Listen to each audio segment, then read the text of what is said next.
মাদক কারবারিদের ধরতে পুলিশ সাহসিকতার পরিচয় দিয়েছে বলে মন্তব্য করেছেন স্বরাষ্ট্র উপদেষ্টা জাহাঙ্গীর আলম চৌধুরী। বৃহস্পতিবার দুপুরে ঢাকা মেডিকেল কলেজ হাসপাতালে আহত পুলিশ সদস্যদের দেখতে গিয়ে কথা বলেন স্বরাষ্ট্র উপদেষ্টা। তিনি বলেন, জীবন বাজি রেখে ৩ জন অপরাধীকে গ্রেফতার করেছে ডিবি পুলিশ। জব্দ করা হয়েছে ৯,৫০০ পিস ইয়াবা এবং মাদক কারবারে ব্যবহৃত একটি প্রাইভেট কার। মাদক নির্মূলে পুলিশের এমন অভিযান অব্যাহত থাকবে বলেও জানান জাহাঙ্গীর আলম চৌধুরী। তিনি দাবি করেন, অপরাধী ধরতে পুলিশের সক্ষমতা অনেক বেশি এবং অপরাধীদের মোকাবেলা করতে প্রয়োজনীয় অস্ত্র রয়েছে তাদের হাতে।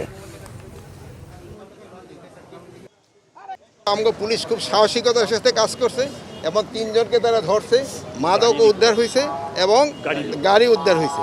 এবং যে পুলিশ যে সাহসিকতার কাজ করছে, দেখেন নিজেদের তারা জীবন বাজি রেখা মাদককে নিয়ন্ত্রণ করার তারা চেষ্টা করছে। অপরাধীরা খুব একটা বেশি সুযোগ নিতে পারতেছেন না, এই জন্য যে দেখেন ৪ জনের ভিতরে ৩ জনকে কিন্তু আমরা আইনের আওতায় নিয়ে আসছি।